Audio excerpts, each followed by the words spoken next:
파란 리본 TV입니다. 다 큰 자녀 싸가지 코칭, 왕이 된 자녀 싸가지 코칭 코너입니다. 오늘은 85번째이고요. 등교를 거부하는 아이, 왜 그렇고 어떻게 대처해야 될까? 두 번째 이야기입니다. 그것이 아이의 문제라면 첫 번째 이야기 되겠네요. 그것은 게으름의 문제다. 이 말씀을 드립니다.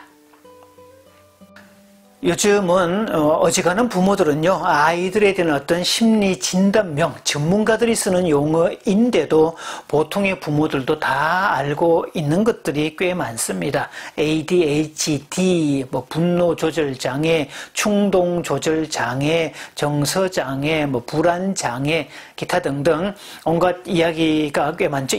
그런 증상에 대한 그런 것들을 많이 알고 있습니다. 자, 그런 내용들, 그 진단명과 그 진단에 따른 증상들을 우리 아이의 특성과 비교를 해보면 갑자기 없던 걱정도 생기고 불안 지수가 높아지는 현상이 생길 수도 있습니다.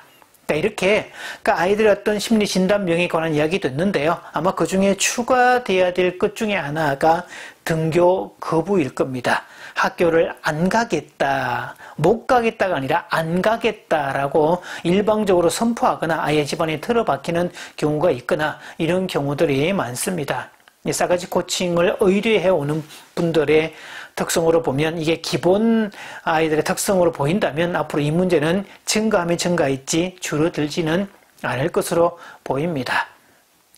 근데 앞 시간에 아이들의 문제, 등교 거부를 문제를 다루더라도 무조건 아이 문제라고만 치부하지는 말라는 말씀을 드렸습니다. 어떤 문제를 볼 때는 사람의 문제인지, 과정의 문제인지, 상황의 문제인지 세 가지를 구분해서 각각의 프로테이지를 정확하게 구분을 하고 접근을 해야지 학교를 안 간다고 하면 무조건 아이의 문제라고 치부하는 것은 심각한 어떤 역반응을 초래할 수 있다는 이야기를 드렸습니다. 그러면 그 세 가지 영역, 사람의 문제, 과정의 문제, 상황의 문제 중에 오늘은 사람의 문제라면, 그것이 우리 아이의 문제라면 무슨 문제일까? 이렇게 살펴보겠는데요. 단적으로 얘기하면 하나는 게으름의 문제고 두 번째는 두려움의 문제입니다. 하나는 게으름, 하나는 두려움. 오늘은 게으름 부분만 먼저 다룰 겁니다. 사실 이 게으름 부분은요, 인간의 보편 특성입니다. 게으름 자체가 문제라고 하기는 조금 물음표이기도 하고 보편 특성인데, 게으름에 함몰되고 게으름에 노예가 되는 게 문제지, 그렇게 너무 서지 못하는 게 문제지, 게으름 자체가 문제인 것은 아닙니다. 왜냐하면 아침에 일어날 때 누구나 침대에서 일어나기 싫은 거 당연한 이야기고, 소파에서 널브러져 있다가 일어나기 싫은 것도 당연하고, 그렇게 졸리면 자고 싶은 것도 당연한 이야기가 되죠. 서 있으면 앉고 싶고, 앉아 있으면 눕고 싶고, 누워 있으면 자고 싶고, 점점 더 욕구가 자꾸 커질 수밖에 없게 되어 있습니다. 좀 더 편안한 곳으로, 좀 더 안락한 쪽을 선택할 수밖에 없죠. 마치 이솝 우화에서 이 주인과 사막을 여행하는 낙타 얘기처럼 밤이 되면 워낙 추우니까 바깥에 있던 낙타가 주인님 도저히 추워서 못 견디겠는데 제 코만 들어가면 안 될까요? 이렇게 해서 자꾸 좀 있다가 얼굴만 들어가면 안 될까요?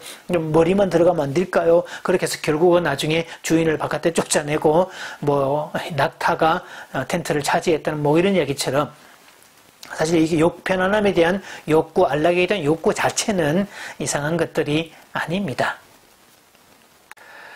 게으름의 보편 특성이라고 얘기는 했지만 사실 요즘 아이들의 게으름 문제는 조금 심각합니다. 체격은 좋아졌지만 체력은 바닥이고, 체격도 좋지만 어떤 몸 쓰는 것 자체를 싫어하는 어떤 동인력, 뭔가 하려고 하는 어떤 의지나 자발성이나 이런 부분들은 물음표가 되죠. 또 머리 쓰기를 워낙 싫어합니다. 조금만 골치 아파도 피하려고 하고, 조금만 갈등이 있어도 도망가 버리는 이런 현상들이 생겨나죠. 그러면서도 단순 자극에 함몰되는, 단순 자극에 노예가 되는, 대표적인 것으로 스마트폰, 게임 같은 것은 단순 자극에 노예가 되는 거죠.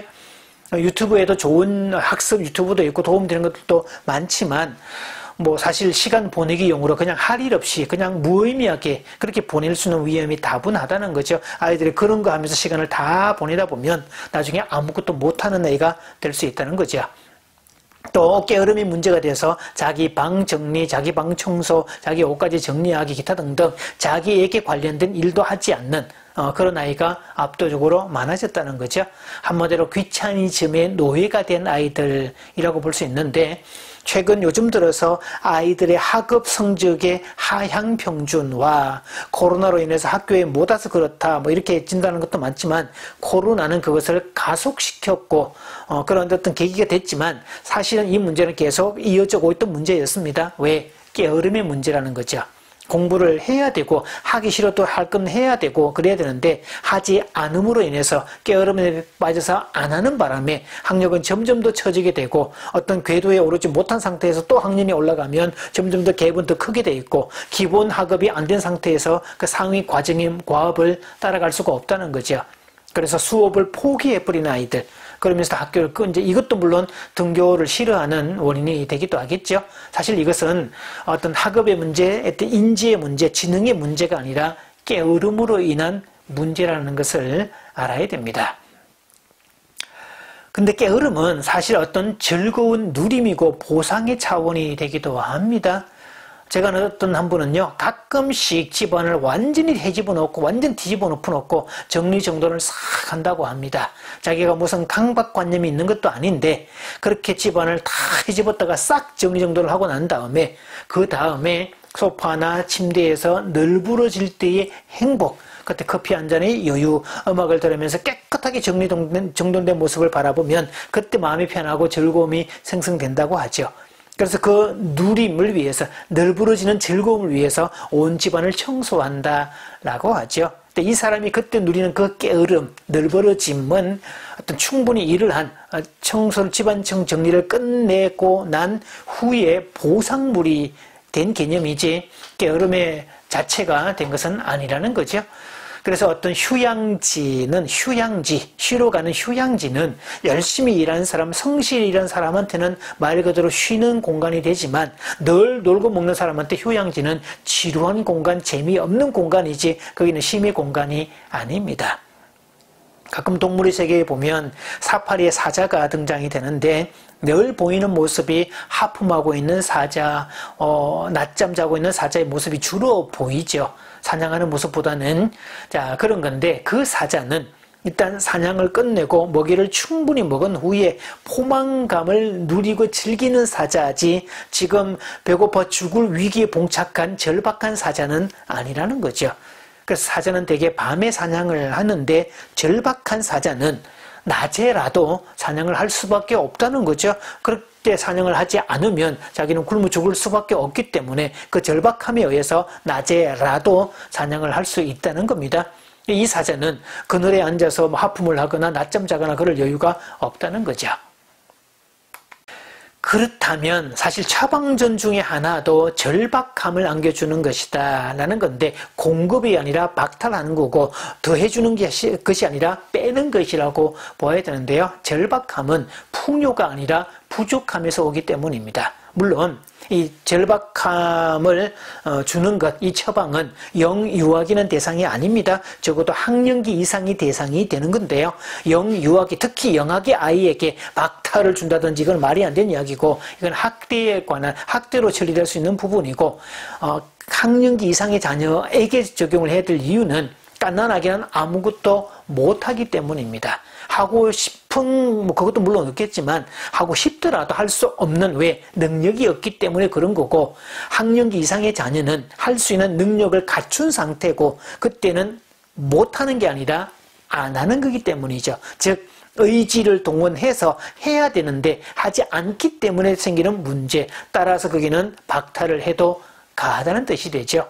그래서 갓난아기, 영유아기 자녀에게 박탈을 안겨주면 이것은 학대가 되지만, 학령기 이상의 자녀에게 박탈은 교육과 즉 훈육의 과정이 된다는 것도 기억해야 됩니다. 그래서 아이들에게는 자신들이 누리는 권리와 어떤 혜택이 지극히 당연한 게 아니라는 것을 일깨워줘야 됩니다. 갓난아기가 더 이상 아니기 때문이죠. 그래서 아이들은 선, 의무, 이행, 후 권리 획득으로 가야지, 권리만 찾고 의무는 이행하지 않겠다 이러면 영아기 상태에 고착된 아이라는 것을 기억을 해야 됩니다. 그러니 적어도 다 큰 자녀, 학령기 이상의 자녀라면 기본 자기 의무를 이행하지 않을 시 거기에 따른 어떤 권리, 혜택도 부여받을 수 없다는 것을 그거는 교육의 차원에서도 시행하셔야 된다는 점을 기억하십시오. 그래서 요즘 아이들의 등교 급여 문제는 아이들의 문제라고 했을 때 첫째 문제는 게으름의 문제였다 이 말씀을 드렸습니다.